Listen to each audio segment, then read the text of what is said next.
Assalamualaikum warahmatullahi wabarakatuh. Halo teman-teman, perkenalkan saya Febri Triprasetyo dengan NIM 20051214096. Program Studi Sistem Informasi kelas 2020B. Pada video kali ini saya akan mencoba menjelaskan tentang model infrastruktur jaringan. Sebelum kita lanjut, kalian pasti ada yang sudah tahu apa itu infrastruktur jaringan.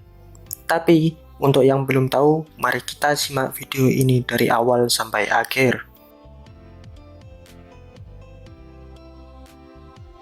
Apa sih yang dimaksud dengan infrastruktur jaringan?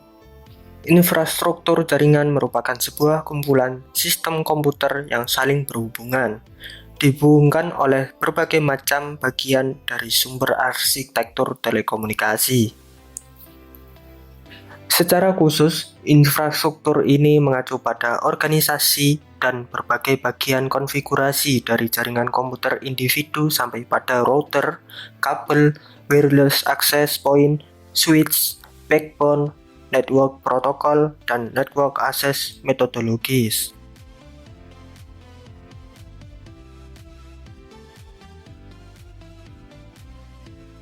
Nah, pada suatu jaringan ada beberapa macam jenis jaringan komputer, khususnya berdasarkan distribusi sumber informasi atau data yang dibedakan menjadi dua macam, yaitu jaringan terpusat dan jaringan terdistribusi. Jaringan terpusat merupakan jaringan yang terdiri dari komputer klien dan komputer server, di mana komputer klien bertugas sebagai perantara dalam mengakses sumber informasi atau data yang berasal dari komputer server. Kelebihan jaringan terpusat yaitu standarisasi mudah diterapkan, pemakaian CPU menjadi sangat efisien, dan sistem keamanan lebih terjamin. Namun pada jaringan terpusat juga memiliki kekurangan, yaitu apabila komputer pusat mengalami kerusakan atau kegangguan, maka seluruh sistem tidak dapat berfungsi. Selain itu, pelayanan juga kurang fleksibel, karena semua peralatan bantu seperti hard disk, printer, dan lain-lainnya disimpan atau dipasang pada tempat, yaitu komputer pusat. Untuk jaringan terdistribusi, merupakan hasil gabungan dari beberapa jaringan terpusat, sehingga memungkinkan beberapa komputer server dan klien dapat saling terhubung dan membentuk suatu sistem jaringan. Kelebihan jaringan terdistribusi yaitu mengurangi beban kerja komputer pusat. Biaya komunikasi menjadi berkurang apabila terjadi kerusakan pada salah satu komputer lokal berakibat kecil terhadap keseluruhan sistem dan masih banyak yang lainnya. Namun untuk kekurangannya yaitu boros dalam sistem peralatan serta biaya yang cukup mahal. Untuk selanjutnya ada data center. Data center merupakan fasilitas yang digunakan untuk penempatan beberapa kumpulan server atau sistem komputer dalam sistem penyimpanan data atau storage yang dikondisikan dengan peraturan catu daya, pengatur udara, pencegah bahaya kebakaran, dan biasanya dilengkapi pula dengan sistem pengamanan fisik. Fungsi dari data center adalah sebagai penyimpanan, memproses, dan menyebarkan data dalam jumlah yang besar. Data center dapat menyimpan cadangan data dalam jumlah yang sangat besar, sehingga Anda tidak perlu takut dan cemas apabila data Anda hilang atau terhapus, karena sudah ada backup data yang akan disimpan dalam pusat data ini. Selain itu, pusat data juga memiliki fungsi sebagai principal repositories yang berarti mencakup segala kebutuhan. Kebutuhan di sini berarti kebutuhan dalam infrastruktur seperti subsistem penyimpanan, firewall, server, router, networking, switch, dan pemasangan kabel dan rak untuk mengatur peralatan IT yang diperlukan. Nah, untuk selanjutnya ada topologi jaringan.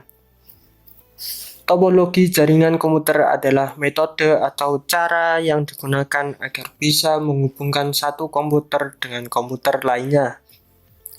Struktur atau jaringan yang digunakan untuk menghubungkan satu komputer dengan komputer lainnya bisa dengan menggunakan kabel ataupun nirkabel. Topologi jaringan komputer berfungsi untuk mengetahui bagaimana masing-masing komputer atau host dalam jaringan komputer dapat saling berkomunikasi satu sama lain. Nah, selanjutnya merupakan macam-macam topologi jaringan, yaitu yang pertama, topologi bus. Topologi bus adalah topologi jaringan yang lebih sederhana. Umumnya topologi jaringan ini dilakukan pada instalasi jaringan berbasis kabel sosial. Topologi bus menggunakan kabel koaksial pada sepanjang node klien dan konektor. Jenis konektor yang digunakan adalah BNC, terminator, dan TBNC. Nah, ini merupakan kelebihan topologi bus, yaitu penambahan klien atau workstation baru mudah dilakukan, mudah digunakan dan sangat sederhana, dan biaya instalasi murah karena kabel yang digunakan sedikit. Untuk kekurangannya yaitu sering terjadi tabrakan arus data, proses pengiriman dan penerimaan data kurang efisien, topologi bus yang lama sulit untuk dikembangkan, dan jika ada masalah pada kabel, misalnya terputus, maka komputer workstation akan terganggu. Untuk yang kedua ada topologi ring. Topologi ring atau sering disebut topologi cincin adalah jenis topologi jaringan yang digunakan untuk menghubungkan sebuah komputer dengan komputer lainnya dalam sejumlah rangkaian yang berbentuk melingkar seperti cincin. Umumnya jenis topologi jaringan ring ini hanya menggunakan LAN card agar masing-masing komputer terkoneksi. Untuk kelebihannya yaitu biaya instalasi murah, performa koneksi cukup baik, proses instalasi dan konfigurasi cukup mudah, dan implementasinya mudah dilakukan. Namun untuk kekurangannya yaitu jika terjadi masalah, troubleshooting jaringan ini terbilang rumit. Sangat rentan terjadi tabrakan arus data, dan jika salah satu koneksi bermasalah, koneksi pada jaringan akan terputus. Untuk yang ketiga ada topologi star. Topologi star atau disebut juga topologi bintang adalah topologi jaringan berbentuk bintang, di mana umumnya menggunakan hub atau switch untuk koneksi antar klien. Topologi jaringan komputer ini paling sering digunakan saat ini karena memiliki banyak kelebihan. Di antaranya yaitu jaringan topologi ini tetap berjalan baik meski salah satu komputer klien bermasalah. Tingkat keamanan data pada topologi ini cukup baik. User lebih mudah mendeteksi masalah pada jaringan dan lebih fleksibel. Untuk kekurangannya yaitu topologi ini terhitung mahal karena menggunakan cukup banyak kabel. Seluruh komputer dalam jaringan ini akan bermasalah jika hub atau switch mengalami masalah, dan sangat tergantung pada terminal pusat. Untuk selanjutnya ada topologi mesh. Topologi mesh adalah sebuah topologi yang bisa digunakan untuk rute yang banyak. Jaringan topologi ini menggunakan kabel tunggal sehingga proses pengiriman data menjadi lebih cepat tanpa melalui hub atau switch. Untuk kelebihan topologi mesh yaitu bandwidth limitnya cukup besar. Security data pada topologi ini sangat baik dan tidak terjadi tabrakan arus data karena jalur pengiriman data sangat banyak. Untuk kekurangannya yaitu kabel yang dibutuhkan jumlahnya banyak, sehingga biaya instalasi topologi mesh sangat mahal karena menggunakan banyak kabel, dan instalasinya sangat rumit. Selanjutnya kita akan membahas pembagian jaringan komputer. Pembagian jaringan komputer berdasarkan jangkauannya, yaitu ada 4. Untuk yang pertama ada PAN. Personal Area Network. Personal Area Network merupakan jaringan komputer yang dipakai untuk berkomunikasi antar komputer dengan perangkat lain, termasuk juga telepon serta PDA atau asisten pribadi digital. PAN umumnya hanya 4 hingga 10 meter yang dipakai untuk komunikasi antar perangkat pribadi. Untuk selanjutnya ada LAN, Local Area Network. Local Area Network disingkat LAN merupakan jaringan komputer yang banyak mencakup area atau wilayah yang kecil saja. Biasanya digunakan pada jaringan di warnet, kantor, atau sekolah. Kemudian ada MAN, Metropolitan Area Network. Metropolitan Area Network atau MAN adalah jaringan komputer dalam satu kota atau antar kota tertentu dengan kecepatan transfer data yang tinggi. Jaringan komputer ini menghubungkan berbagai lokasi seperti perkantoran, kampus, pemerintahan, dan lainnya. Sementara itu ada juga WAN, Wide Area Network. Wide Area Network atau disingkat WAN adalah suatu jenis jaringan komputer yang sangat luas, mencakup negara dan benua. Media transmisi yang biasa digunakan dalam jaringan WAN adalah kabel bawah laut dan satelit. Kemudian ada jaringan komputer berdasarkan transmisi data.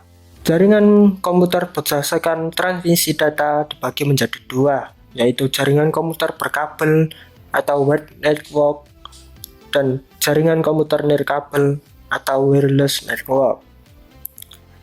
Wired network adalah jenis jaringan komputer yang menggunakan kabel sebagai media transmisi datanya. Kabel tersebut digunakan untuk menghubungkan komputer dengan komputer lainnya, agar komputer-komputer tersebut dapat saling bertukar data maupun terhubung dengan internet.